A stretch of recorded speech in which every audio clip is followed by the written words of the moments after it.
you have trauma. I have trauma. Yeah. We all do. And just learning that it's a necessity to deal with it before you can help anyone else. Let's be honest, we're not helping kids heal their trauma. That's not our job. Right. We're just creating a healthy place where they can begin to heal. Welcome to the Honestly Adoption Podcast, the show that gives hope and insight from real voices on the foster and adoption journey. Pull up a chair. We're glad you could join us. Here are your hosts, Mike and Kristen Berry.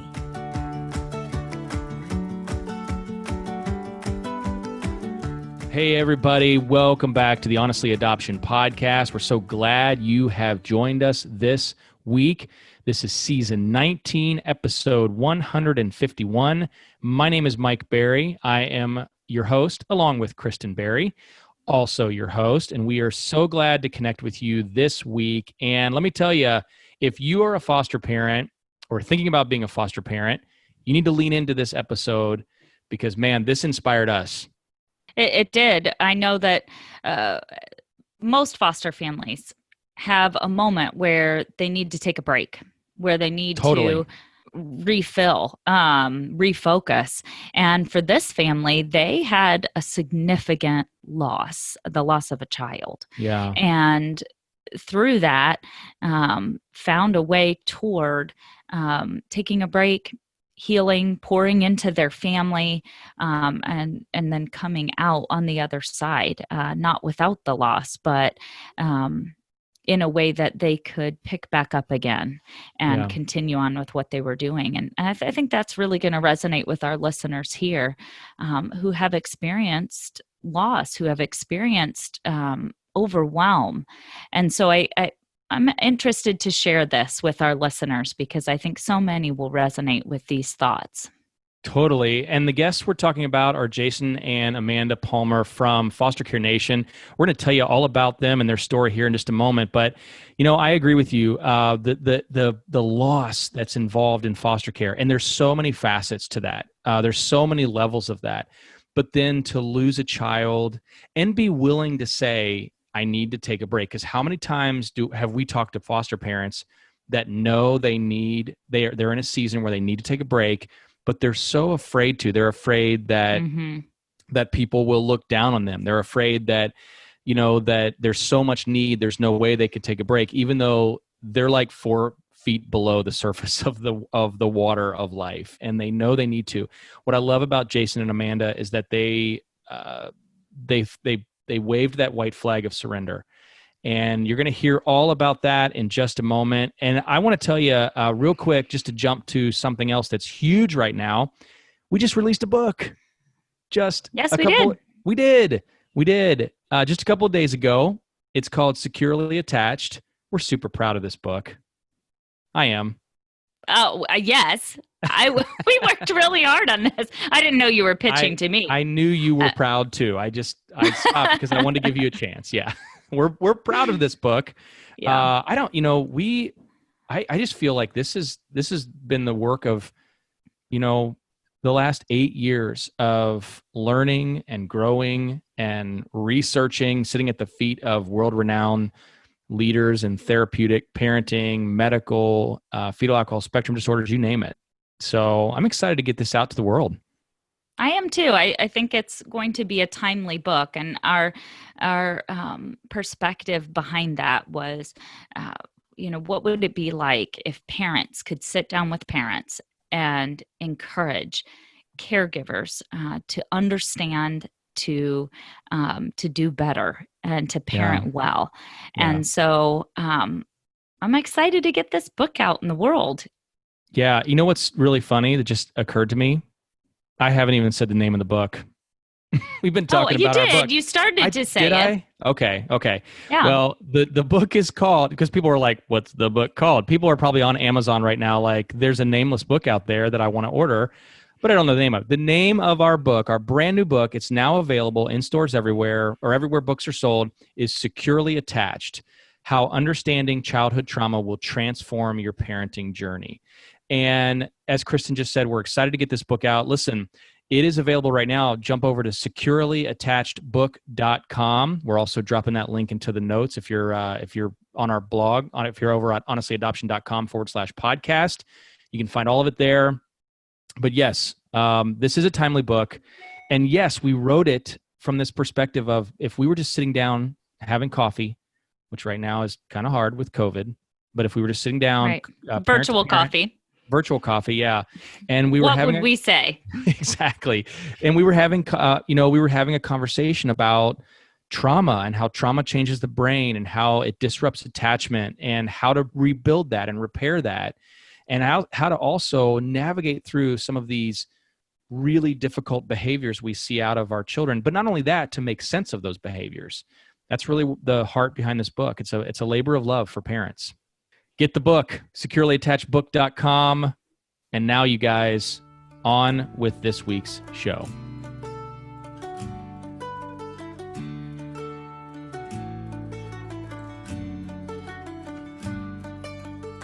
Okay, Kristen, why don't you tell us who our guests are for this episode? Today we have Jason and Amanda Palmer.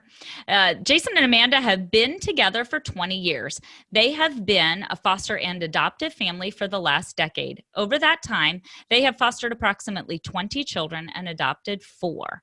You can find them on their website, fostercarenation.com, and on their podcast, Foster Care, An Unparalleled Journey. Jason and Amanda, welcome. Nice to meet you guys. Hi. You too. So this is fun to be able to sit face to face and talk with another foster and adopted family. It sounds like we have a lot in common. So tell our audience a little bit about you. Who are you and who's in your family? That's a tricky question. Yeah, there's a lot in the family. Yeah, it depends on how deep you want to count the family. We have Right.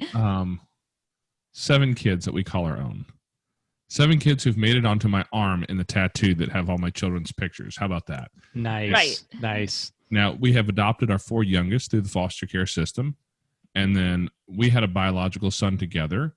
And then my wife had a son whose biological dad kind of disappeared when he was really, really little. And he's just always called me dad.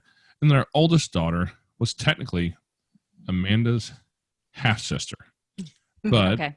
there she had a mom who had some addiction issues, and so she lived with us for a long, long time, and she stayed with us, and she called me daddy. She called Amanda mommy. So that's that was our child. We lost her just over 5 years ago. She passed away due to a nasty disease called hemophagocytic lymphohistiocytosis, HLH. If you want to look it up, it's a nasty one. It's a really rare one, and so we lost her a few years ago. And in that process, let's see, our 2 youngest, we use nicknames, Turtle and Twitch. Our 2 youngest were in the foster system, still with us at that point. And we've since adopted them both, but they were with us when we lost her, and we struggled pretty hard for a while after that. And to this day, we still have our moments of struggle, but in that time frame, we had to shut off our foster license because, man, these kids come in with their own buckets of trauma, and we had a dump truck full of trauma in our house. Yeah. Right. Just couldn't afford to mix it together. So we turned our license off for a little while, and I decided I wasn't doing anything to make a difference, and that kind of bothered me. But I knew that we couldn't bring a kid in, not a kid with especially significant trauma. So I decided I was going to try and write a blog. Turns out I'm not much of a blog writer. I mean, I did write some. You can find some of it out there. I just don't have the time for it. Right. With having so many kids in the house, I have a 60-hour-a-week job on top of it. I just didn't have the time for it. And then my wife says, well, you talk a lot. I thought That he podcast does. would probably work. And that's kind of where the beginning of the podcast idea came from. After having had 20 or so kids come through our house, we had stories, we had experiences, we had learned a lot. We'd messed up a lot, and we figured we could help other people, figure out how to get into it, how to do it better than we did, and maybe give some room for some former foster kids to tell their stories and foster parents to tell their stories and share that with the community at large, because those stories don't get told often. Yeah. I love that. I love that you said it's kind of complicated. How deep does the family go? I think anybody listening into a podcast called Honestly Adoption probably is pretty skilled at foster care and adoption math, which is like, you take 3 kids and times it by the amount of neighbors you have and subtract, for a billy goat. And somehow that ends up with how many kids we have. So I love that you said, we have 7 that we call our own. And I think our listeners will really relate to that. I want to jump in a little to kind of dealing with that, with our own trauma as a family, dealing with our own grief as a family, and then balancing that out with being a foster family as well. You touched on that a little bit in your intro. You lost a daughter, and you were also fostering.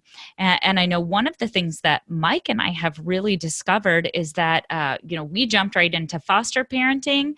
And as we began to deal with our children's grief and our children's trauma, that brought up a lot of things for us from our own past and our own experiences.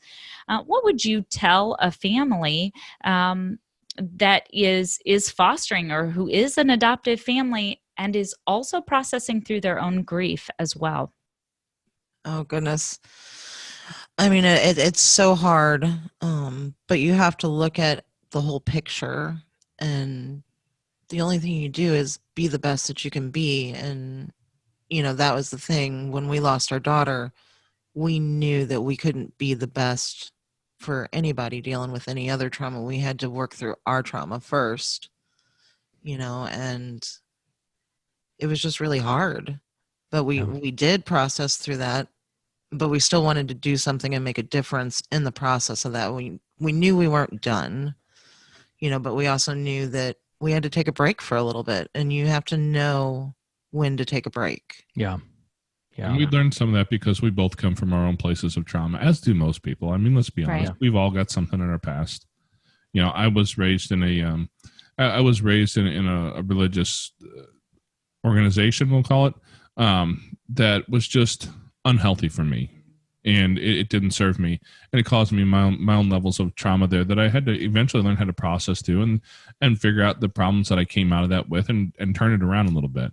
Amanda was raised in a home that she should have been in foster care. She experienced a lot of trauma in her young years. And we've had to process through a lot of that. And, after we lost our daughter, I had a friend of mine here local to us recommend a guy and say, hey, go talk to this guy. This is a good guy to talk to.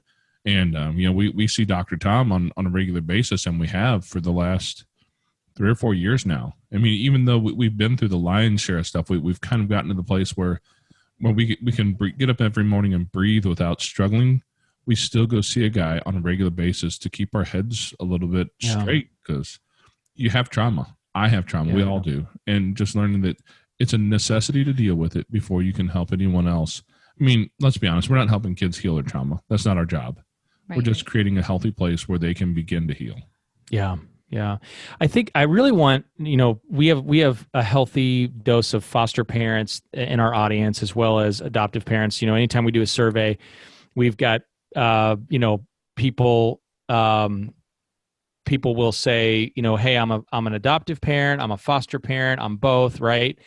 And I want the foster parents to listen, to lean into this, because you guys were active foster parents, and you went through a significant loss, right? And then you decided to not continue for a season, right? You decided to just, you're waving the white flag and saying, I surrender right now. I can't do this. I can't do this. That's kind of contrary to what we see with a lot of people. They continue. We have a lot of people that will say, I feel like something needs to change, but I don't know what it is. Right. So, you guys, I can't quit. I can't quit. I can't quit. Right. Yeah. So you guys made that decision. Like you recognized these factors that were going on in your life, that we just went through this deep loss. There's a lot of trauma in our own home. We're dealing with our own trauma. And then you decided to actively step out. So walk us through that process, that thought process, because I think this is valuable for people who, as Kristen just said, they're in that like, well, I just can't, because if I quit, then who's going to take this placement? Who's going to be there for this child, right? We buy into this idea that we have to keep going, even though we may be drowning, and it may be time for us to take a break. And that was the thing. We lost our daughter. our children lost their sister, and we had teenagers that were really struggling, and it was very, very traumatic. We spent a lot of time in hospitals and procedures, and, Mm. our house was just so chaotic, and in the process of losing our daughter, Jason lost his father. He passed away from cancer, so we had two very significant losses. We were trying to adopt our two youngest foster sons that were both addicted. And it was a lot, and in that trauma, I found that, I was not the best parent that I could be. When I'm sitting on the couch and I'm crying all day long, I'm not the best parent that I can be for my children. Right. And so how can I feasibly take another child in that deserves my full attention? And I can't give that. And so I don't want to make another child's trauma any worse than what it is, because I'm not the best that I can be. And the thing is, we don't want to burden these children anymore. We want to help them as best as we can, and we want to give our all. And sometimes you just have to think about what's best.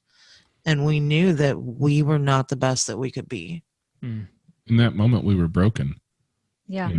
It's one thing, when you hit a rough patch of road and it's kind of bumpy, but I mean, we just threw a rod out of the side of the engine. The car stopped. We knew that we weren't going any further. We were just, it wasn't possible. Amanda was struggling. The kids were struggling. And I was one of those smart guys who I figured out how not to have to struggle. I didn't have any emotions to deal with, because I just dive in the bottom of a bottle of whiskey and swim around the bottom for a while. And I did that for a while. And I went hard to the alcohol, and I put the kids to bed every night, and then I would open up a bottle of whiskey and I'd find the bottom and just do that 7 nights a week. Right. And it's this coming up. The end of this year will be 4 years sober. Now that's a good news. Good for you. Congratulations. Yeah, I decided not to do that anymore. But we were broken in ways that I didn't know you could be broken. Yeah, I think that's you always think it's not going to happen to me. Yeah. Yeah. And you take a lot of things for granted. And after you go through something like that, you really find out what's really important. You reevaluate your life, and, you reevaluate your priorities. And at that point, our priorities were, we've got to stick together as a family. We've got to get through this. We got to make sure that our teenagers get through this, because they were struggling really, really hard. They were really close, and, they grew up together. And so it wasn't just our loss, it was helping our kids deal with their trauma too from the losses, because our oldest son, he spent a lot of time in the hospital with his sister. We would trade in and out. He would spend the weekends and I would spend the weekdays, and, it was just really hard to get past that. And like Jason said, we found somebody to talk to, and that's so important. You need that outlet, even not going through the trauma, just as a foster family, an adoptive family, you need outside support. You need the support. Everybody needs support. Oh yeah, Absolutely. That is so wise. Thank you for sharing that with vulnerability with our listeners. I know they'll appreciate that. Yeah, because to put a cherry on top, in the meantime, we had an infant who was meth addicted, coming off of meth. That was my peaceful night's sleep was with a meth addicted child, infant. So yeah, I mean, we had our plate was full, so we knew it was time. We couldn't. Absolutely. I want to switch gears a little bit. I love that you talk about supporting bio families. This is something that Mike and I feel so strongly about. We were foster parents for 9 years. And even beyond that, that's kind of been who we are in our community. We like people. We know a lot of people. But we find that when we're on the foster care Facebook pages or in our own community, we notice a lot of vilifying birth parents, vilifying biological parents or biological family members. I hope I get to keep this baby, that type of narrative or mentality. And often when Mike and I are just sitting down and talking to each other, we're saying we've got to continue to say something about this. We've got to continue to teach the community around us that supporting biological families is so important. Can you tell our listeners a little bit about why that's important to you and what that looks like in your family? Well, one person we talked to on our podcast, she tells her story when the cops knocked her door in and put her and her husband and her children on the ground at gunpoint. They found roughly $10,000 worth of meth in her coat pocket. She was a full-blown dealer, right? It's that's an easy person to look at and just say, you're a worthless human. You're selling drugs. You got that much meth in your house with your kids. What's wrong with you? But here's the story, and she told her entire story with a decent level of vulnerability. I mean, if she was trying to make herself look good in high details, she didn't do a good job of it. She, she wasn't looking like the parent of the year here, but she got herself clean. She got off everything. She stopped selling. She got herself a job. She got a second job. She walked her plan. And the last time I saw her post, I think this last year, sometime, she was 2 years clean and sober. I believe that's correct. Yeah. Yeah. And she has her kids back. She's walked that whole walk. So as easy as it is to see parents not do the right thing and to vilify them, there are people out there who will. And one of the things we learned is just that amazing power of a little kid to look in your eyes and say, why doesn't my mommy and daddy love me enough to get their stuff straight and take care of me like they're supposed to? And man, that hurts your heart. And anything we can do to have that kid know that their mom and dad actually loved them enough to get their stuff straight, like that's part of our job as foster parents, is to step in and help where we can. I can't get you off of meth. I can't get you off of heroin. I can't, make you stop abusing people. But man, if I can support you in some way, if there's something I can do, I would be foolish to not do that for the betterment of the child. Yeah.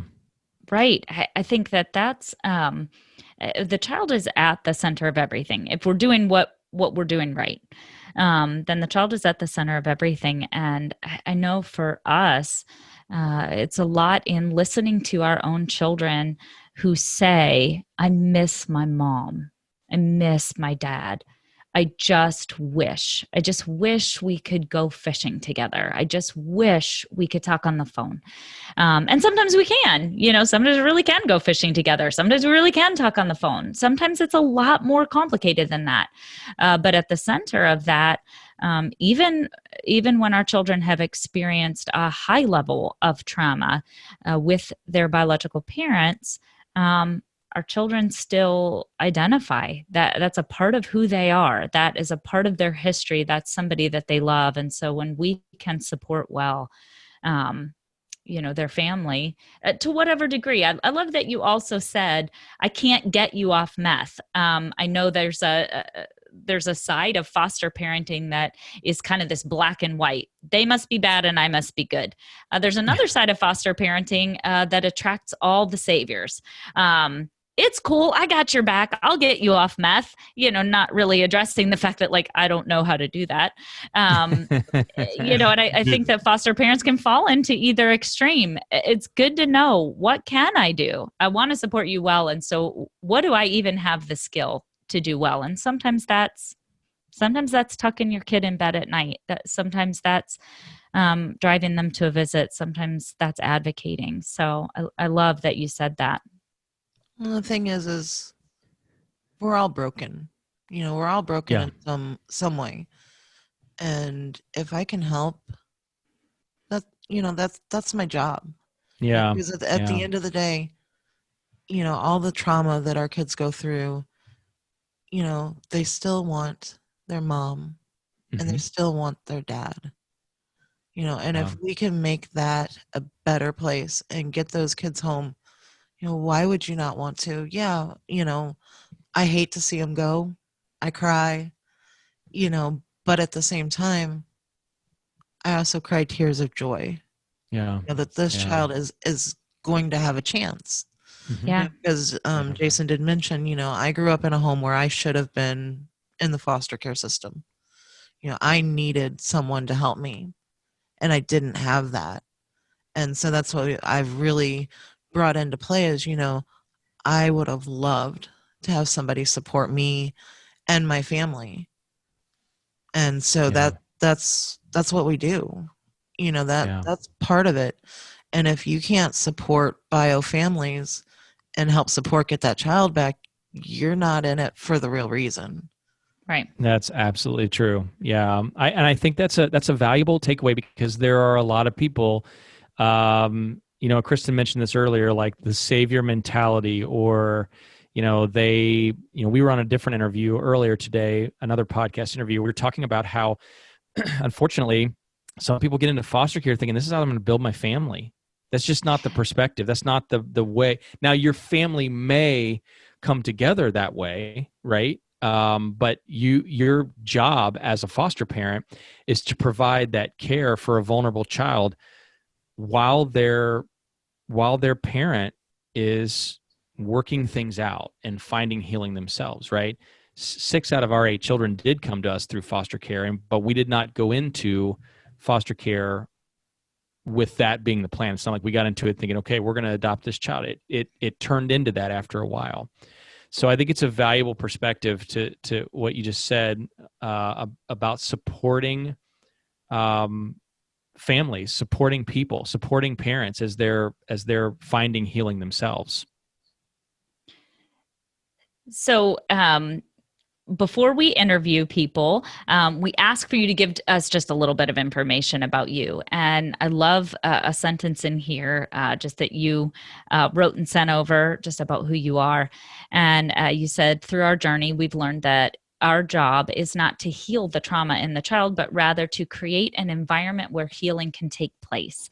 I love that. That's beautiful. Tell our listeners a little bit about what goes into creating an environment where healing can take place. Well, I'm just going to go ahead and say Dr. Tom is awesome because that works. That works. Yeah, he helped us through our own trauma.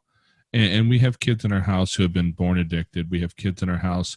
One particular kid, when he came into care, we know the family well and talked with the judge and said, hair follicle test, Your Honor. Do a hair follicle, trust me. And it came back at 1 year old it was positive for weed, coke, heroin, meth, and oxys. He was one. And I think you have to be exposed 2 or 3 times in order for it to hit the follicle test. So that was a 3-month sample. Inside of 3 months, he was exposed to all of those drugs multiple times, right? This kid's met some traumas in his life. Even though he's young, he's met some traumas in his life. We have kids who've seen parents murdered. Like, they've met some traumas in their life. And the one thing I've learned is there's no science about how addiction really affects infants or children in general. They can't do those studies ethically. They don't really know. There's no studies about how witnessing, a family member murdered really truly affects you. They can't do that. There's no way that I can step in here and assume that I'm just going to love these kids and it's going to be great and we're going to have fun and I'm going to heal them with my love. I'm not. I know better. Right. I have some of these kids that are teenagers now, right? I've got a couple teenagers that, let me tell you, love is not the thing that they're always attempting to do. I don't believe you at all. We might be horrible parents because we didn't install that program at a young enough age. But these kids are going to go through trauma, and all of them have gone through some of this trauma at significant periods in their developmental phases. So every time there's a new developmental phase, I see this stuff re-experienced to some level. What I understand for sure is if science had a way to fix this, they would have fixed it a long time ago. Right. We don't. I can't do that just by, thinking I've got the magic key. My magic key is to attempt to create the healthiest environment that they can grow in and then be open to whatever it is that healing looks like for them. Yeah, because, all of our kids are different.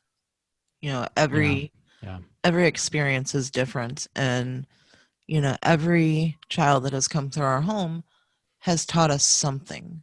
Mm-hmm. We have learned so much from our children, and that's the thing. I say our children, but it's bio, it's adopted, it's, we have a little girl right now that we're fostering, so we are actively fostering again. But each one of our children, the plan looks different because they've gone through different traumas. And that's the thing, you have to be willing to adapt and change, because every child is different. You can't parent every child the same way. It doesn't work. Right. Yeah. And if you're open to being aware of those differences and seeing those things, you'll learn so much from these kids. And I tell this story a lot because there was one day that one particular little girl, I think she was 3 at the time, roughly. We sit down for dinner, and she'd been in our house probably about a year at that point. We sit down for dinner, and she wants to say a blessing. She says, I do. She folds her little hands, she bows her little head, and she says, Dear God, thank you that my new mommy and daddy haven't died yet. Oh, man.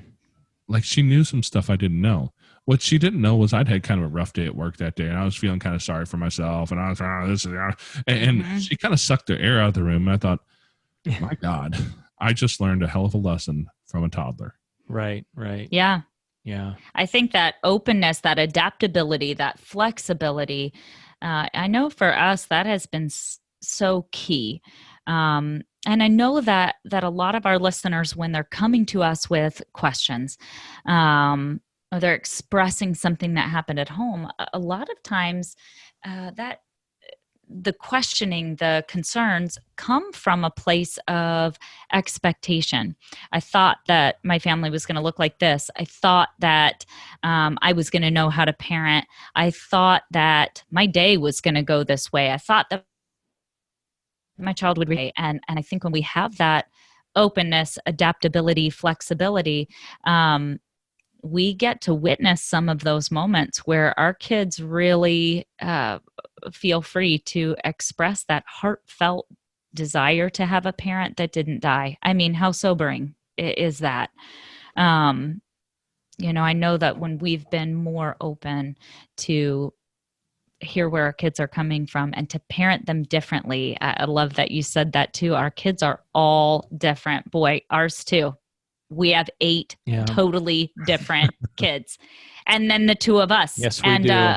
The only thing that everybody in our house has in common is that we're all really stubborn. So that's super fun. So makes decision making lots of fun, let me tell you. Everybody thinks they're right, and we all have, 10 different opinions about what to do. So that's fun.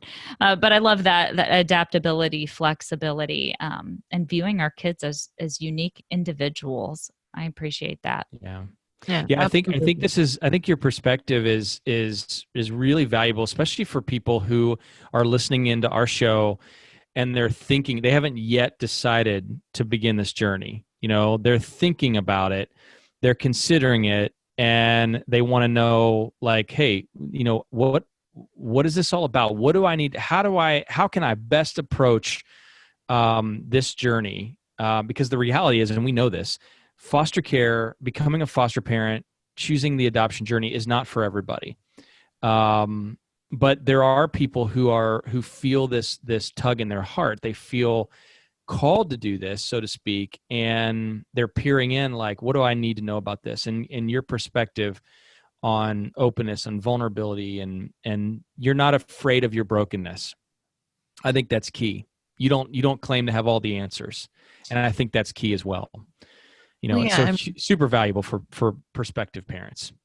Well, and that's the thing, by sharing our vulnerabilities with the children that come into our house, it helps us connect. It helps them to know that, hey, other people have been here. And we try to make a space where our children can come and say anything. Mm-hmm. And they do. Yeah. And I'm sure they do too. But I mean, that's key is having that communication. Yeah. And when the children come, they're scared. They don't know what's going on. They're getting thrown into this completely new space with new people, and they're confused, and they just want mom and dad. And they see my face.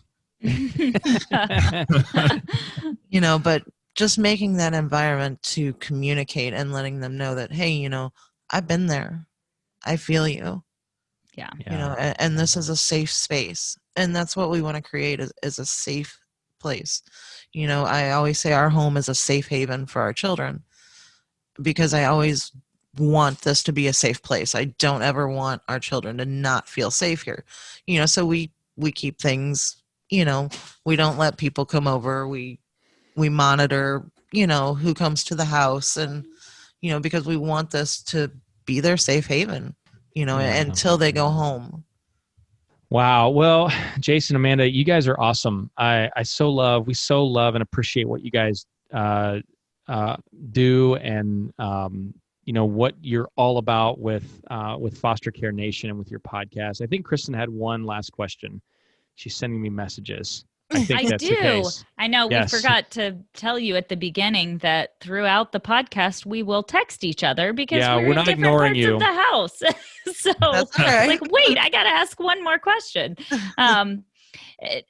If someone is not capable of being a foster parent right now, if that's not the right place to serve or the right place to participate, what are some things that people can do to support kids who are coming into the system and foster families? You know, and that's the thing. There's so many different things that you can do.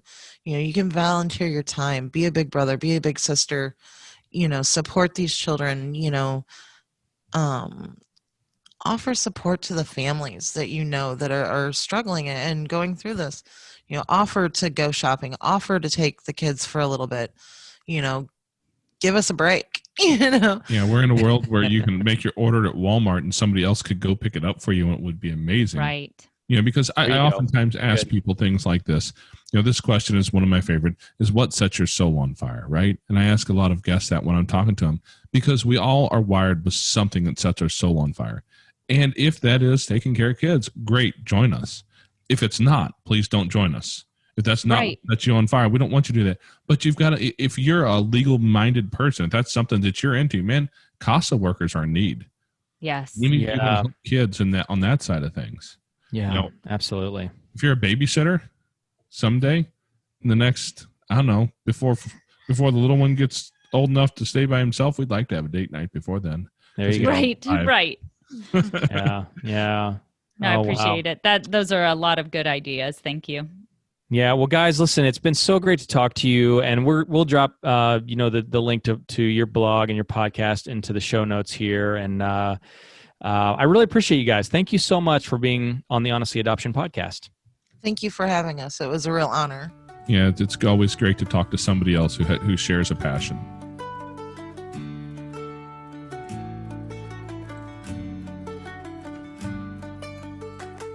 Well, thank you, everybody, for tuning in to this week's edition of the Honestly Adoption podcast. What a great interview with Jason and Amanda. We love their hearts. We love their perseverance with foster care. And as we said at the beginning, our brand new book, Securely Attached, is now available. Visit securelyattachedbook.com to order. And come back to that page after you've ordered to claim your bonuses. Scroll to the bottom of that page. You can check out our bonus suite that we're offering right now, a special video bundle and a free excerpt of the book.